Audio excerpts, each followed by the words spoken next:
Welcome to the podcast for Healing Neurology, where we talk about everything that can help heal your neurology, which is really everything from food, lifestyle, and medicine to nature, culture, and politics. There's no topic too big or too small. I'm Jillian Ehrlich, family nurse practitioner, certified in Ayurveda and functional medicine. And we have with us today my old friend, Marty Ryan. We have worked on so many patients over the years together. He is a licensed massage therapist with a 26-year history in manual therapy. He's got private practice settings in Pittsburgh, Pennsylvania, Louisville, Kentucky, and Seattle, Washington. He specializes in treating digestive system and reproductive system ailments and post-surgery rehab.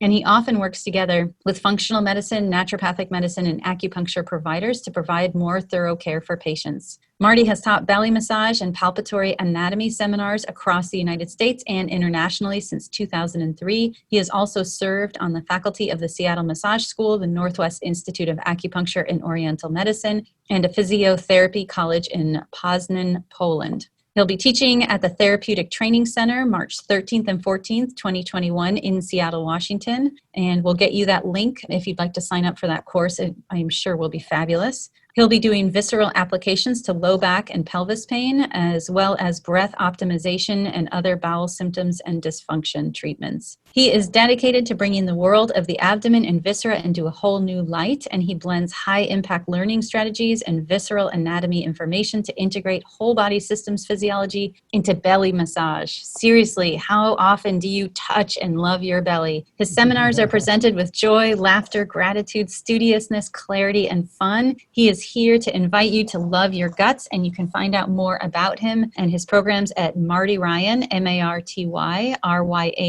LMP.com. And that's where you sign up for treatments with him. And we're going to talk all about what he does today because it's pretty fantastic. So welcome, Marty. We're so glad to have you. Hi, Jillian. Thank you so much. You know a lot of stuff, and you know a lot of stuff with your hands, but you also do a lot of teaching. So Let's start with the teaching aspects. Let's talk about the anatomy of the guts and a few ways to figure out like what's going on in there. First of all, how do we think about that? Yeah, that's a great place to start, and really what I was hoping we would do first. So in America, in the world, our guts means what our skin looks like on our belly when we take our shirt off, right? And various self notions about that. But from an anatomy point of view, we have skin, we have the next layer down, which is superficial fascia, which is the subdermal layer. And then we have deep fascia, which is the covering over muscle. And then we have the muscle itself, which is wrapping from the ribs to the pelvis to the spine all the way around, which those muscles are muscles that keep our spine erect, support our guts, lots of things. So sit-ups, okay, if you want to go for the exercise side of things. So skin, superficial fascia, deep fascia, muscle. That's our belly wall.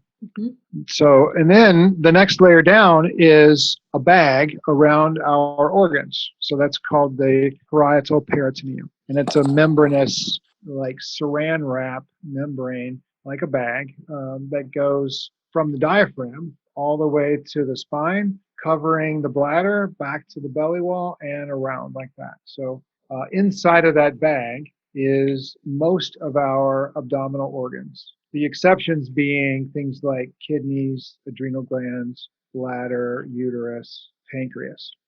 I didn't know the pancreas wasn't in there. The pancreas is retroperitoneal as well. But intraperitoneal organs is most of our digestive. And then our reproductive system is considered to be subperitoneal, so underneath the back or inferior to the back. So that's the beginning part of the digestive system. Now, then the mouth to anus digestive system story. The cool thing about the digestive system is it's located in our cranium, in our thorax, in our abdomen. And if you wanted to say pelvis, I would agree to that too. So it's located in various places. So the anatomy of the digestive system starts in the mouth. We swallow. Peristalsis brings our food through the esophagus to our stomach. From there, all kinds of cool stuff happens, including chemical digestion and physical churning and grinding and moving of our food. And then past the sphincter into the duodenum, where a whole bunch of cool stuff happens, from enzymes, from bile. And so that's the lion's share of our digestion right there. And this 10-inch little tube that's maybe a little bit thicker than our thumb. And from there, So That's the that 10 first part of the inches, small intestine. So yeah. stomach, duodenum, jejunum, ileum. And if you count duodenum, jejunum, and ileum, that's all the small intestine. That's like 16 feet on a Oh my pretty God. average sized person. Uh-huh.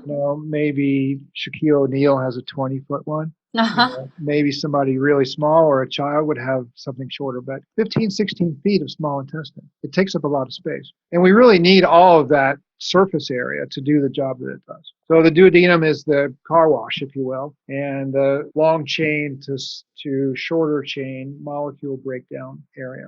And then what happens in the jejunum and the ileum is small chains are broken down into micronutrients via some of our microbiome and other enzymes that are made in the small bowel wall. And then the most magical thing in the world happens. We get those molecules past the small intestine wall into our blood and our lymph. It's like, oh my gosh, how'd that happen? We just had a plate of food, and all of a sudden, a few hours later, we've got protein molecules built, and we've got all kinds of energy coming from it, and it happens all day, every day. So we need that extra, say, let's call it 12 feet from the end of the duodenum to the beginning of our large intestine to absorb all that stuff. And so from there, there's another sphincter called the ileocecal valve. And then whatever makes it to there is not used. So that's waste product. And from that sphincter, there's and we're talking about the lower right corner at this point. So the cecum, which is the first part of the large bowel where your appendix hangs from, you have ascending colon, transverse colon, descending colon, sigmoid colon, and then the rectum. And that's just another 5-foot tube, strangely long, 5-foot tube of moving our waste out of our body. So that's in a nutshell, a very quick nutshell, the digestive system. That's amazing. It is amazing, right? Even though I have known that story for so many years, it's like every Right. time I hear it, I'm like, what's in there is really amazing, that our small intestine is 16 feet, that our colon is nearly the height of my entire body. Yes, right. It's kind of amazing. So the amount of work that has to happen in there is tremendous. Right. And then, this beautiful food that we eat and tastes so good is really not in us and doing anything for us until it passes the small bowel wall and becomes part of our blood system. Right? And that membrane has to keep some things out. It has to be a permeable but not fully permeable lining. Right. Otherwise, you'd have longer chain molecules sliding into our blood system, and our immune system would go, hey, wait a minute, this is not us. We don't want this. And we'll attack it, and you're sick all the time. Yeah. And this is leaky gut, a whole other topic. And that is part of why Ayurveda from 5,000 years ago has talked about leaky gut being the root of leaky gut and the root of autoimmune disease, because as you were saying, when those large chain molecules go across the lining, they set off the immune systems. And that's why the root of autoimmune disease is actually poor digestive fire in Ayurveda. If you can't break down those large chain molecules to smaller ones, if you don't have enough juice, if you don't have the right kind of enzymes, if you don't have the right churning, if your car wash isn't squirting and churning the way it should, then you end up with those long chain molecules or longer chain going through that permeable lining and setting off the immune system. Right. And we have autoimmune disease as well as other things. As well as other things. And blessedly and fascinatingly, since we can't really see the small bowel from the inside very well, it's not studied.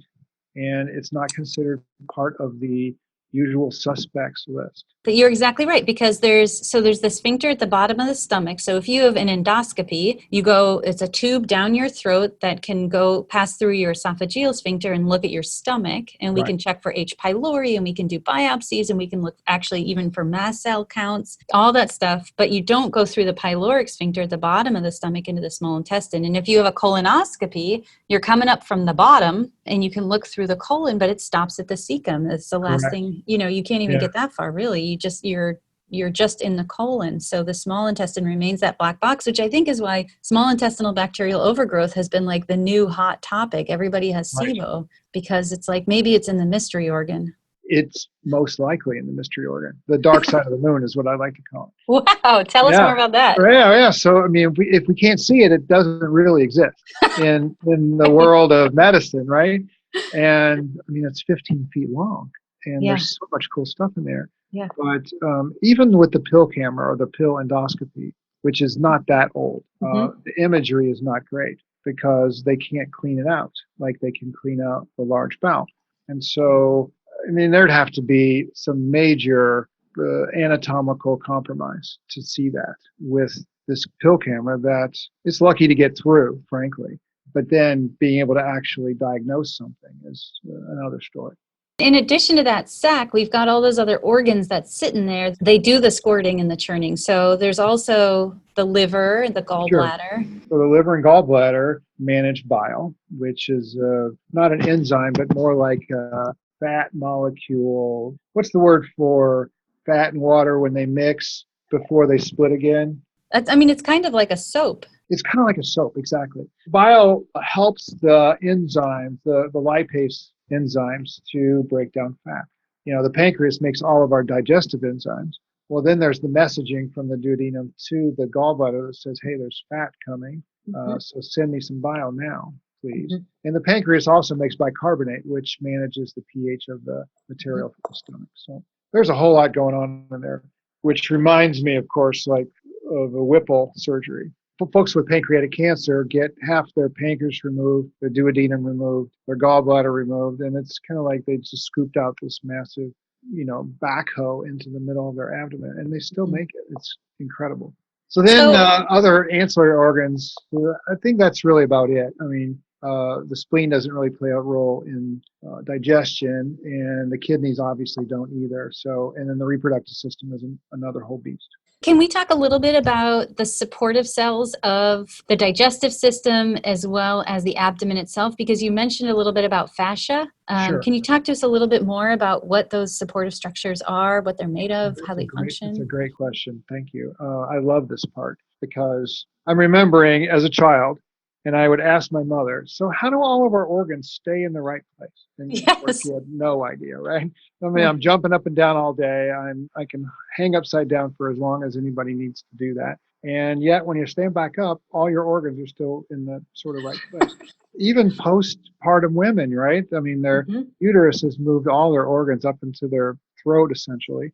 And when the uterus retreats into the pelvis, the organs kind of just go back. But they're not floating. They're kind of floating, but they're not floating. They're anchored by various thickenings of the peritoneum. So that bag, that membranous saran wrap bag around the organs, thickens in various places and becomes what anatomists call visceral ligaments. So the liver, for example, has 3 or 4 ligaments that anchor and hold on to this really heavy 4-pound-ish organ. The stomach is anchored to the diaphragm by a ligament. Now, these are not ligaments that you break in a skiing accident. These are thinner, far more rubbery sort of things, far different than skeletal ligaments.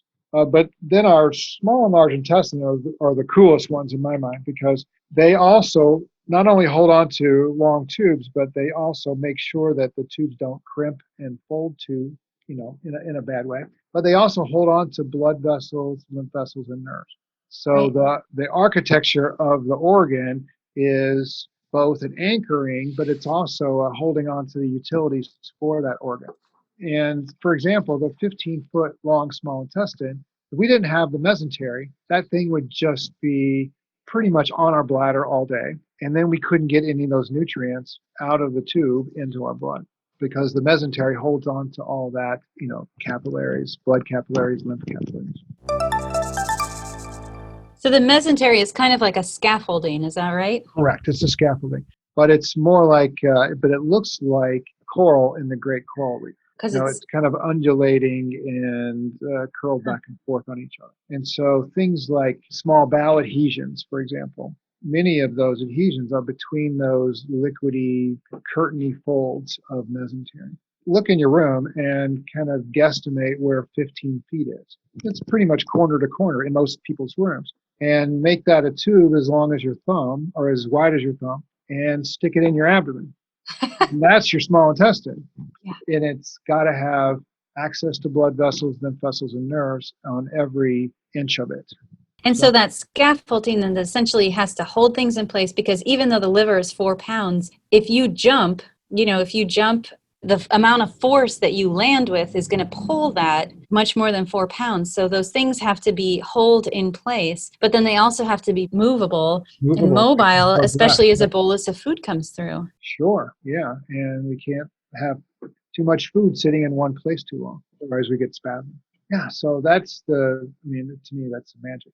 And then the individual tube, can you talk to us a little bit about the structure of the tube itself? I'm not 100% on all of the histological layers, but I mean, I know there's a mucosal layer on the outside, so that secretes a mucousy, liquidy stuff, so that one wall of one bit of intestine can rub up against and slide against another one, its neighbor. And then there's 2 layers of smooth muscle. So smooth muscle is wrapping tubes in our body. Then there's the layer on the inside that, well, the small intestine has this cool villi and microvilli structure that is able to absorb those molecules. When I was in school, in nursing school initially, it was called I think it's the Turkish towel surface. The Turkish towel, that's great. Yeah. I love it. Some people call it the brush border. Yeah, so it feels like a dense felt. You'll never do this unless you go to a cadaver lab, but in the folks that are listening to this, just imagine like a thick velvety felt. Yeah. And it's the texture on the inside. And then the large bowel is held by something called the mesocolon. And it's a similar structure. It's a scaffolding, but it also holds on to blood vessels, lymph vessels, and nerves. And all it's doing is reclaiming water from our waste material. There's other things that happen there too. What passes through then, so all of these structures are generally kind of set and they're live cells. So one thing we have to remember is Right. that even as these things move, they're consistently replenishing their own cellular makeup. Yeah, fascinatingly. I love that idea. And I've heard that the tight junction of the microvilli, so those cells that are stuck together next to each other, kind of lined up like little soldiers or like I don't know what you want to say, but they're lined up tightly next to each other. They die in 3 days because of the work they're doing. Mm-hmm. And they just fall into the lumen of the tube and they're replaced. Mm-hmm. So, I mean, that's a lot of work if they're only living for 3 days. It's like, yes. Wow, they're hardworking folks. They are. Because they have to actively transport molecules through the cell membrane into the cytoplasm, out the cell membrane into blood.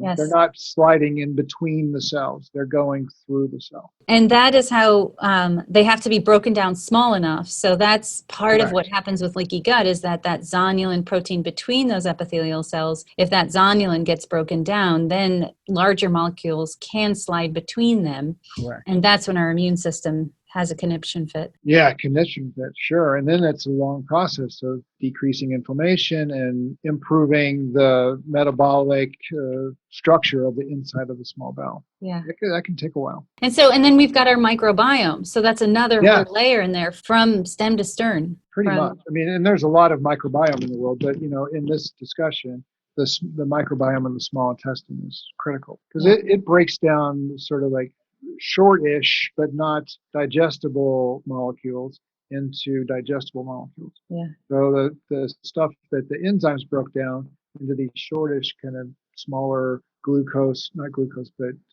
carbohydrate molecules or fat molecules or protein molecules, the microbiome finishes the job. Yeah. It also maintains the wall and among other things, it sets off some immune responses if it needs to happen. And we haven't studied nearly enough of that. Like if you are listening right now and you look down at your belly and you think of it right there, that's kind of what's contained inside of it. And what you're looking at, because you can't see like underneath the ribs, the diaphragm is really up around, for ladies, it's the underwire height. That's where your diaphragm is. And then the distal end or the inferior portion of the digestive system is all the way into your pelvic. So way past what you're seeing like hip bones and pubis. It's another 3 or 4 inches further down towards the floor. It's a big space.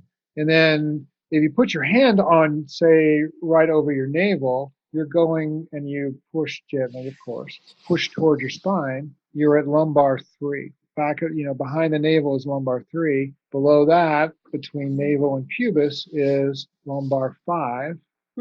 Halfway between navel and pubis. And then you've got a whole sacrum and tailbone back there too, but you can't reach with your own hands. That's the terrain in there. So when we talk about the terrain in there, if you're looking at your belly, can you just talk to us about the regions of the belly, like epigastric? Sure. Yeah, yeah, of course. So I like to think in terms of quadrants because that's people, non-medical folks kind of get that easier. Oh, it's better. So the upper right quadrant, let's just Mm-hmm. start there. The upper right quadrant is our liver and gallbladder. And depending on how far down you want to go, let's say the horizontal line across your navel, let's call that the upper right quadrant. And liver, gallbladder are the main organs, but you also have the transverse colon, part of that in there too, and the turn of the colon from ascending to transverse. Mm-hmm. And then going to upper left quadrant. So again, the lowest piece would be that horizontal line across the navel, under the ribs, all the way back. So you got stomach, spleen, more transverse colon. Way, way, way back there is your kidney. So lower left quadrant for ladies, you've got an ovary. For everyone, you have a sigmoid colon and a bunch of small intestine loops. And then in the lower right quadrant, cecum, appendix, more small intestine loops, another ovary. And on the midline, let's forget the midline. For women, bladder first in the front, behind the pubis, uterus next in the middle, rectum behind that. So front bladder, middle uterus, back rectum. For men, only the bladder and the rectum, but there's a prostate gland underneath the bladder, and there's also seminal vesicles, which are creating semen, and they're behind the bladder, so posterior to the bladder. We've got our map. We've got kind of like what we see, or, you've kind of been able to kind of feel what's going on in there, where areas are and what's happening. How do we assess our belly? Yeah. Or, sprinkled in with a little bit of what you do, because what you do is going to be okay. kind of unique. Most people self-assess, or the alarm bell goes off, or the tipping point is arrived at when there's either cramping, like stomach cramping, or small intestine cramping, or there's constipation or diarrhea. So some kind of either felt sense of, wow, this is not normal, or, oh my gosh, I can't poop, or, oh my gosh, I just pooped 7 times this morning. Or I'm about to throw up. And that's way past when there's so many other cool things that are happening in the abdomen before that occurs, right?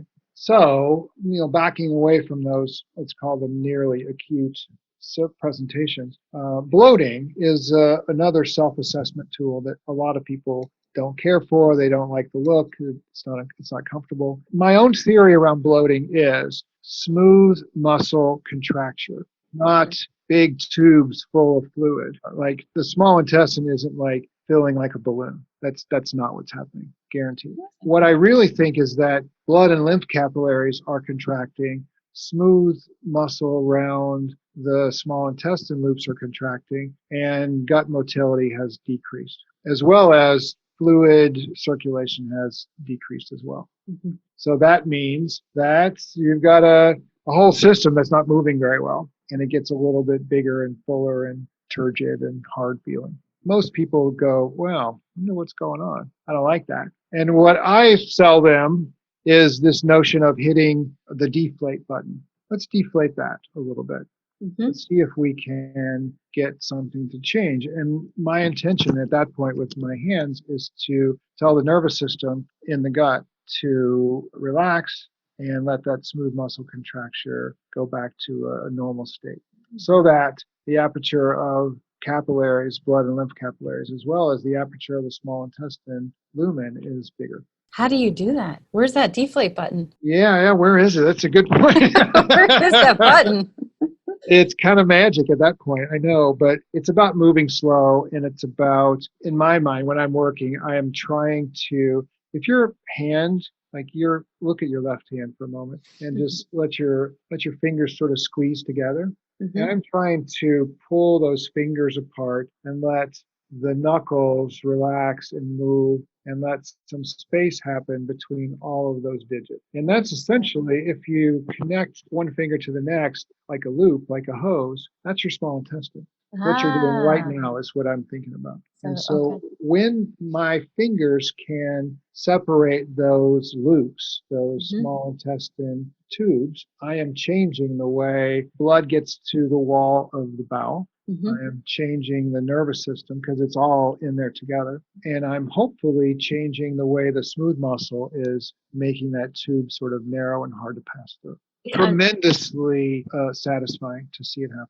In a lot of the podcasts that we do on this show, I'm like, that's amazing. You're incredible. But I really am wowed by you and your Thank you. perceptions of the gut. Like, Yeah, thank I'm you not, so much. I'm not just saying that. I think that you're exactly right. The belly is kind of the black box of the body. Right. I mean, the belly and the brain, and that's Sure. kind of our world here at Center for Healing Neurology, is like the belly and the brain. Those are the black boxes. We can look at hands, we can look at muscles and joints, but Yeah. the belly and the brain. And then of the belly, it's really, as you're saying so astutely, it's the small intestine is really the black box of the belly, the dark side of Yeah. the moon. Right. So to lay this out and have that image of this as the coral reef, to have this image of bloating or pain as those coral reef connections all being stuck, Hmm. the idea that you can use your fingers as to impact the nervous system of the gut to help those things relax, just like when you give a child a hug and they're upset and their bodies can Yeah. relax. Right. That's a perfect. Um, You've done that many times. yeah, We've all hugged people and felt their whole nervous system volume down. What's it called? Not dysregulation, down regulation. down regulating the nervous system. Yeah. So visceral manipulation, that's part of what you're doing, is down regulating the nervous system of the gut so that it can Absolutely. function, with the hope that it can then retrain itself. It can have, once it has that experience, it come to think of that experience again as something that might be possible on its own. Yeah. That's what I'm shooting for. And of course, it's not well studied. Hmm. Because it's hard to study the dark side of the moon. Right. And it's hard to look at what's changed. And, even the question, what is bloating and what is nausea? We didn't really address nausea earlier, but that's another one that people really don't care for. And part of that tipping point story of, wow, I feel nauseous. What's going on? Hmm. We don't really know what's happening from the anatomy and physiology side of things. So many things that could be going on. And then you throw in, 50 years of health history, right? Or surgery history or pharmaceuticals and numbers of other things. And you've got a fascinating thing on your hands. Yeah. Yeah. That's why people come see you and me. Yes, you're right. So that was one of my intentions to talk about today, was kind of the body, mind, and spirit of the gut. We Right. all know that we hold, so, butterflies in the gut Right. we hold our anxiety, we hold so much of our nervous system and how our gut functions. Right. Oh my gosh, there's so much to say there. I agree with you. And I think most humans that own the gut, their own guts, and their own emotional life would agree with this. It's sort of hard to have lived in the world and not notice some of that. Falling in love, for one. Yes. Wow, I'm really excited and nervous at the same time. And wow. Or I got to take a really big test tomorrow. Or wow, I really don't want to go to court. Or various things, okay? Yeah. But it sort of all lands in there.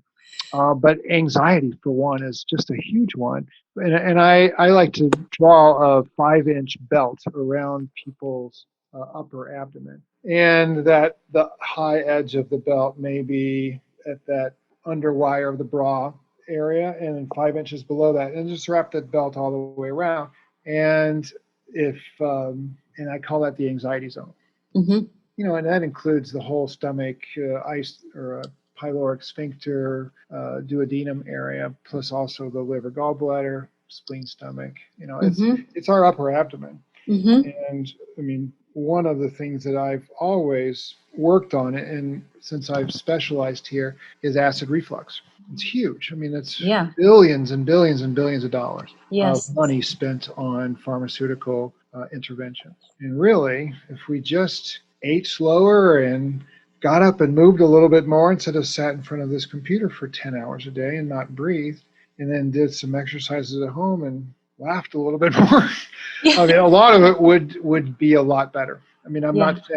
not diminishing people's experience here, because it's really uncomfortable. And many people's lives and work environments are quite stressful, but we're contributing to our own demise in some ways too. Yeah, we sure are. And I've sent a number of patients to you for reflux, and I don't know exactly what it is that you do, but there's Yeah, some yeah. thing that you do that reflux improves. So I pull on their stomach. you pull on their stomach. Pull on their stomach, the distal end of the stomach, because the most of the stomach is under the upper or the lower left rib cage. Hmm. But the part that I can get to is below the sternum, edges of the ribs on the midline. I can hook onto something where the stomach meets the duodenum, and I can pull the stomach down away from the diaphragm, which gets me a number of things. It gets me the sphincter at the end of the stomach to relax. Because if it is holding on for dear life, then whatever's in the stomach stays there. Hmm. And off gases and rancidifies and that kind of thing, and then the stomach gets bigger, bloats up, and pushes up against the diaphragm. Hmm. So the upper sphincter then gets crowded. So I'm uncrowding the upper sphincter by pulling the stomach down. And then there's the whole nervous system cascade of relaxation that happens, smooth muscle relaxation, sphincter releasing.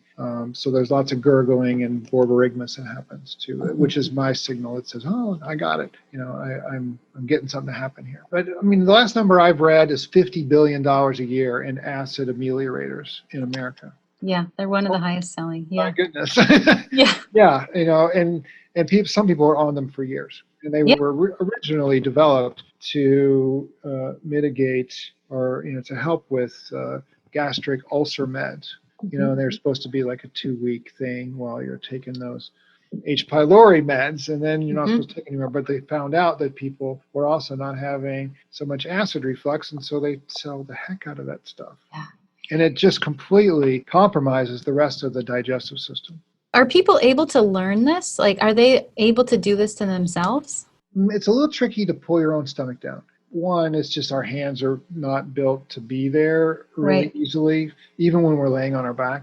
But there is a fun one where if you drink a half-liter of water, for example, in the morning, or something not cold, but warmish or room temperature, and then you go up on your toes and you boom, heavily land on your heels. Mm-hmm. So go up on your toes, kaboom, land on your heels 3 or 4 times. And the weight of the water at the bottom of the stomach can help pull the stomach. Oh, that's interesting. Yeah.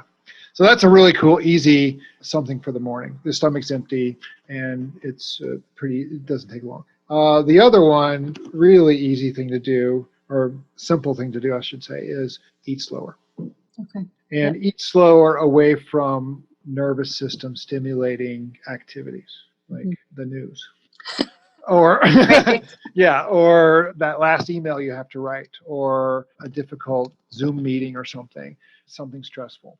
Just eat and smile and laugh. I know, easier said than done, of course, but what came to mind was just pretend it's all okay. just pretend just pretend it's all okay. Great, I'm doing that right now. I love it. I think there is something to be said for how we think about our safety. I think that we all have a responsibility to work for justice, and both climate justice, social justice, racial justice, gender justice, all these different elements, economic justice. And it is important to come back to any moments and celebrate any moments that we have of safety within the moment. So having that attention out and then having that attention in, where we can kind of, even in a moment like this, close our eyes and say, what my senses are experiencing right now tells me that I am actually safe in this 1 minute. Wow, that's fabulous. I love that. Yeah. The other thing I ask my patients to do is for homework here, especially for the upper abdomen, is to lay one hand between their, the sort of the triangle of their ribs, and then put their other hand on top of that. So they're laying in bed, their knees are up, their feet are planted on the bed, or they're underneath a couple pillows, their hands are resting on their upper belly, and they're just breathing. And if they want to do that I'm safe thing, like you're describing, that's fabulous too, or just notice the movement of their belly wall with their breath. That is the essence of meditation, really, is noticing our own body in the moment. And at this moment, our body is breathing. And I'm feeling the sensations of breathing in my hand and my ribs and my belly wall, that kind of thing. And what a gift you can give yourself. 5 minutes every night. It's great. I was just talking with a patient this morning about how sometimes anxiety is driven by external factors, and that sometimes we actually do have what I've been starting to call as a cellular anxiety. Our immune system is certainly overactivated, overstimulated by all this crap out here. Right. And so having sometimes laying still like that may actually alert you to how anxious your cells are. They don't have the right nutrients. They haven't been absorbing. You've got a leakier gut. And those signals are indeed just as important to listen to. It doesn't mean you necessarily need to panic about them, but it does mean that if you lay still and you feel that, you perceive that cellular anxiety, then it may mean that you need to give yourself a chance to either discharge that distress, to work on it, to work on your digestion, to eat differently, to have a warm cup of warm tea or warm holy basil tea or hot lemon water. Yeah. Any of those components. All those things. Yeah, we that's need to great. pay attention, just like the belly, right? If we can't, the small dark side of the moon, the small dark side of the moon. We're not looking at it. It's still there. And I see, we get a lot of kids in our clinic who have neurological stuff and gut stuff tied together, like in autism kids. Yeah. And a lot of them, the moms will say, or the parents, I should say, a lot of times they notice their kids having gut distress because they're pushing against something. So they'll lean against a corner of the couch. They'll push. Right. Yeah. So they'll push on like a corner of a chair, or they'll lay on their belly on some kind of toy or something that applies pressure to their gut. Wow. So they're trying to self-massage. Yeah, absolutely. They're trying to they're wishing, they don't know it, but they're saying, Marty Ryan, why are your fingers not where are you right small now? intestine? No, my mom has Parkinson's. And what is being found out about that now is that there is a component of Parkinson's related to the gut nervous system, as opposed to not just the musculoskeletal nervous system, but the gut nervous system too. And we work on that whenever I'm in Louisville, when I'm home. She gets a lot of relief from that. As research goes on into Parkinson's, the tie with the gut is closer and closer and closer. And I think it's going to be that way with a lot of these neurodegenerative diseases. We're going to find that the gut plays a larger and larger role. Yeah. So, before we get to the edge of the Grand Canyon, this asks us to do all the things we've just been chatting about. Yeah. Eating foods that support us, meditating, breathing more, laughing, managing our anxiety, finding that balance between, fighting for justice out in the world and just listening to our own bodies and enjoying ourselves at the same time. We talk a lot in our clinic also about the sympathetic and the parasympathetic nervous systems, and how it's the vagus nerve which really innervates a lot of the gut, a lot of gut motility. And so if you're running from a lion on the savannah and you're hiding in the grass, you hold your breath, you stay very still, and your digestion typically goes on pause, because it's not the time to digest that grasshopper you ate 2 hours ago. It's the time for everything to be pushed into that sympathetic nervous system state. So you can run. So that you can run, so that you can fight, flight, freeze. And so I think that's a lot of our motility issues. I see a lot of motility issues, and I'm wondering if you have any secrets, any home remedies, any advice, or any panic button for motility in the gut. Yeah, I love this conversation, especially with the SIBO folks in the world, because the pharmaceutical researchers have figured out a way to create more gut motility with pharmaceutical intervention. So the prokinetics in the world. So Motegrity and Procalcite. Yeah, I didn't know the names, but I know a lot of folks are taking them, along with whatever else they're taking for SIBO.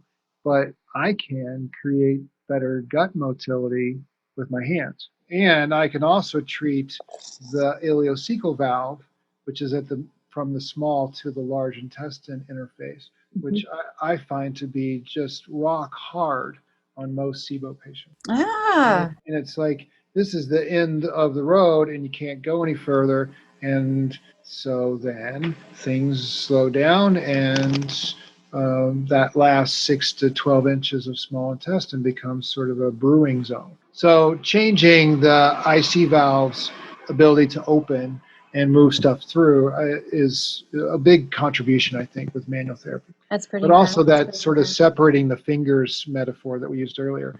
There's enteric nervous system through the entire small bowel. And if, again, if you're hiding in the savannah holding your breath, there's not a lot of peristalsis happening. Mm-hmm. Mm-hmm. So improving that, upregulating our peristalsis so things can move through. That's great. Is that something people can do on their own? Well, what people tend to do when they are in pain and are touching their own abdomen is they sort of stab the pain, which I always encourage them not to do. It's like, if I just push harder, like the kid that's laying on his big toy so that he can massage his own belly, or the people who lean against the edge of the sofa because it's the only way to get into that one spot that nobody can touch.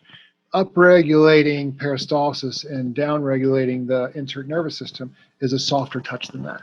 Mm-hmm. I mean, I suppose it can be done to some degree, but it would have to be demoed and experienced a few times. And let's talk a little bit about post-op, because Sure. one thing I learned somewhere along the way was, there's only so many times you can essentially cut into an abdomen. Right. Because you change that function so deeply. And when we're talking about that scaffolding that has to hold things in place but let it all slide past each other, when you start scarring that with surgical incisions, things really shift. So talk to us a little bit about that. Yeah, well, this is a great topic. A big chunk of my practice is post-surgery care, post-abdominal pelvic surgery care. And, it doesn't really matter which surgery it is. And a lot of laparoscopy is still cutting all kinds of things out of us, right? Mm-hmm. And so the words in the medical world are least invasive or less invasive. Mm-hmm. It's like, okay, it's less invasive to the belly wall. They're still doing the same things to the internal terrain. Mm-hmm. Like, you can take out a uterus laparoscopically now. Wow. It comes out through the vagina, but they can, four holes on the belly wall, cumulatively that we're talking about 1.25 inches of scar on the abdomen. Mm-hmm. But to get a uterus out of the pelvis, you have to cut a bunch of ligaments. Mm-hmm. And depending on why it's coming out, it may be adhered to other neighbors. Mm-hmm. And so they have to cut those adhesions too. So the tissue trauma of surgery creates stickiness and hardness is the kind of the quick mantra here. And if you accumulate numbers of surgical events, you're going to have more hardening and more stickiness. So the sliding surfaces become fixed and function decreases. So what I can do with my hands is improve mobility. I'm not selling delamination. I'm selling our mobility. Because some of those scars have been there for a long time, and I'm not going to rip them apart. Mm-hmm. Thank goodness, right? But if they move better and there's better blood circulation to those adhered surfaces, then the organ functions better. And there are so many surgeries in America. Oh my gosh. And a lot of patients with multiple surgeries. We see a lot of patients, especially with things like mast cell activation syndrome, who things can shift out of place. And in fact, from the Ayurvedic perspective, a lot of times elevated vata means things are shifting. And so surgery is often the way to put them back or make them behave. People try to, do slings and for prolapse, and you're always ticky-tacking, you're trying to ticky-tack things back into their spot. And so I have patients who have had surgeries like for uterine or bladder prolapse that haven't corrected an incontinence until we've actually addressed their mast cell activation, which means that we've actually went in and addressed their immune dysfunction. And then their structure shifts because they're not having the inflammation that they were having before. So we have, I think, in this country, a lot of unnecessary surgeries, which sometimes we can prevent and sometimes we only learn about afterwards. Right. But with all these surgeries, how much treatment do people need? Like, how many visits is it? Well, I often meet post-surgery people after they've had a bowel obstruction or two. For the audience, a bowel obstruction is the small intestine in severe spasm and they're vomiting because in a lot of pain because there's no way to get the food that you just ate past that blockage. Mm-hmm. This is not like a sock and a hose blockage. This is the wall of the bowel is narrow. So this is not the sock. This is the actual hose. Right. Correct. The hose is so narrow that nothing goes through it. It's crimped down. Right. And most people say it's the worst pain I've ever had.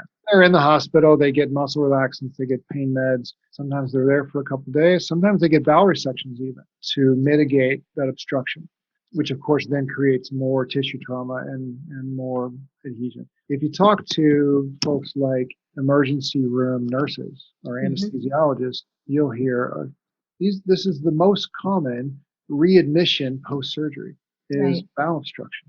Right. And Constipation, bowel then they have obstruction, to, impaction. cut those adhesions and do it. And I can treat a lot of that stuff. It's God. a And so, massive market. Oh my God. It's a massive market. Just from a business perspective, it's like, wow, I'm drooling here. I know, but, right. but then from a human suffering standpoint, manual therapists can do so much for other people in just this one realm. So let's finish our questions about the Sure. bowel, and then we'll talk a little bit about resources. But what about mystery abdominal pain? What is going on in there? What is Yeah, mystery right. abdominal pain? Can't find a Well, it's a thing. mystery. Oh, solve I've had a it, please. colonoscopy and everything's fine. Yes. Or I went to the doc and they said everything was fine. Yeah. Because there's no cancer lesions, there's no blah, blah, blah. There's no diagnosable, visible thing that Mm-hmm. they see. And, and what we're bumping into is the limits of our diagnostic technology. But that doesn't mean that people aren't having pain. It could be something simple like smooth muscle contracture around blood vessels or lymph vessels, or even some of the colon or the small intestine. It could be so many things. I mean, I have seen a lot of mystery or belly pain of unknown origin kind of folks postpartum, Mm-hmm. especially if they had twins and kind of got moved a lot, and who knows why really. But I think gentle manual therapy for the abdomen and pelvis really can help. And Yeah. it's just hard to explain why it helps because we don't know what the pain is. But I've seen so many of them, and it's really so gratifying to see them say, "Boy, I don't really feel so bad anymore," Yeah. or "I'm feeling a lot better after 3 sessions." But to back up just a minute, the question about how often to see post-surgery folks, it's a little bit longer relationship for me. Uh-huh. So it's something in the 6 to 10 session range should get a whole lot done. This is not a one session fix it, but 6 to 10 sessions and I can get a whole lot done. But the belly pain of unknown origin sometimes gets a lot better in 3. Can you talk to us a little bit about when you put your hands on a person's belly, like what does it say to you? How does it speak to Yes, you? immediately I listen for texture change. Various sections of the belly should feel, because of my, lots of years in the field, a certain way. And when it doesn't feel a certain way, I raise my eyebrows and make mental notes and go, I'm going to come back here. This is a good spot. I'm interested. I'm also listening for temperature change. Oh, Yeah, interesting. so there's some spots on the skin that just are colder. And then I literally listen for sounds. So do I hear the guts moving? If I work in the gut or in the belly for 40 minutes with no sounds, Mm-hmm. I'm a little concerned. Gotcha. It's like there should be some sounds with the work we're doing that says smooth muscle relaxation, bowel aperture increase, fluid movement, material movement, bolus of food movement, those kind of things should be happening. And so when it doesn't, I'm guessing things like anxiety, tension, holding. The belly moves. Yeah. With each breath it moves, but it's always managing some meal that we just ate, even yesterday's meal. That's what I'm feeling for. Texture, temperature, listening for movement. How many layers can I go through before I'm getting resistance? Can I go all the way to the spine? Sometimes I can. Oftentimes I can't. What happens if I only get stopped at the subdermal layer? Okay, that's a message for me. And does adipose tissue get in the way of your... Absolutely, yeah. Okay. It changes. It doesn't mean I can't work. It just Mhm. means that there's a few thicker layers of tissue in the way. And for men, for example, it's like I get this question in class a lot. Why does my belly look like this? And that sort of rounded 30 years pregnant shape. Mm-hmm. For men, especially in our 50s and 60s, that shape is about intraperitoneal fat. Mm-hmm. So inside the bag of organs fat. Whereas women often accumulate fat subdermally. Mm. And Hmm. so, those guys with the big 30 years pregnant belly, they may only have 3/4 of an inch of subdermal fat, but their kidney is wrapped in fat. Their large intestine, especially the mesocolon, is wrapped, thickened in fat. And, it's an indicator for heart disease too. Absolutely. And you can Absolutely. feel that with your hands? Oh, sure. It's usually like it's like tapping on a non-ripe watermelon. Oh. Like, I can't feel anything. It's so hard. Uh-huh. And Uh-huh. that takes a while to get through. It's far easier to get through a little extra subdermal fat. Interesting. God, it's fascinating. Sure is, yeah. But with patience and consent and agreement, we get past all that stuff and get into the organs too. Anything else you want to share about visceral manipulation, your practice, what you feel when you put your hands on someone's belly? Boy, no, I think we've covered way more than I expected. This is Oh, just, yeah. yeah, that's really Super fun. nice leadership, by the way, Oh, Jillian. thank you. Yeah, Thank really you. well done. I want you to feel comfortable. Like this Yeah, should be yeah, fun. it is. It has been fun. How does a person find a practitioner like you? Yeah, that's a good point. I'm going to send you some details about how to do that. Okay. The trick, of course, is you kind of have to know what you're looking for. Yeah. Because most massage therapists, if they will touch your abdomen at all, they're going to jump straight into your psoas major muscle, which is retroperitoneal on your spine. And that's what sports massage folks do. Even physiotherapists or physical therapists haven't been trained so much about how to touch viscera. Mm-hmm. So the soft, squishy stuff, either the hollow or the solid organs. So there's a few websites out in the world of trainings that you can start that process. I'm in Seattle 4 times a year, 3 weeks each visit. Otherwise, I'm in Pittsburgh or I'm in Louisville once a month seeing my folks. And I have a number of people in Seattle that are pretty good at this and have been doing trainings with me for a while. Again, this is still a wave that my industry hasn't like completely embraced and jumped onto. Yeah. And yet the market is so huge. Oh, God. Yeah. I mean, the need is incredible. It's so big. It is immense. And the great thing about what we're doing today is we're essentially establishing more of the marketplace. Mm-hmm. Because we're telling people that, yes, all of your belly discomfort is real, and there's so many people that we see every day that do have real discomfort, and there's something you can do about it. Yeah, absolutely. And you will be in Seattle March 13th and 14th of 2021. So for whoever is able to be here to learn from you, should absolutely come. If this is a service that you can offer for people, for patients, for clients, you want to, because as we're talking about, the need is so great. People really struggle. Yeah, let me say one more thing before we split. Yeah. That March 13, 14 is a 2-day course I'm teaching. But I'm in Seattle end of October and December and the 2 weeks prior to the teaching window. And we should say just that practicing. Yep. Just seeing patients. Yep. And at martyryanlmp.com, people can sign up with you for sessions. So Correct. They can find out where you are and when you're there on that website. And as well, of course, I always have your dates. So if folks need to call the Center for Healing Neurology, you're welcome to contact us here, and we can share the dates with you as well. I keep current with your schedule because I refer people to you so often. You do. I so appreciate that. Yeah. Jillian, thank you. Absolutely. Thank you. Thank you for being here. Thank you for listening today with Marty Ryan. We've got lots of ways to continue this conversation through Facebook, Instagram, and Twitter. And you can also get more information from and about Marty at his website that we mentioned, Marty Ryan, MartyRyanLMP.com. And about us at our website, centerforhealingneurology.com. Please be sure to share this show with your friends, and we welcome your rating and reviews wherever you get your podcasts. And feel free to send topic requests to podcast@centerforhealingneurology.com. We love that you've joined us today to discuss how to make our whole world medicine. We rise or fall together, and we're committed to doing what we can to make as many of us as healthy as possible. And this takes all of us, including you. Thank you for listening, and see you next time.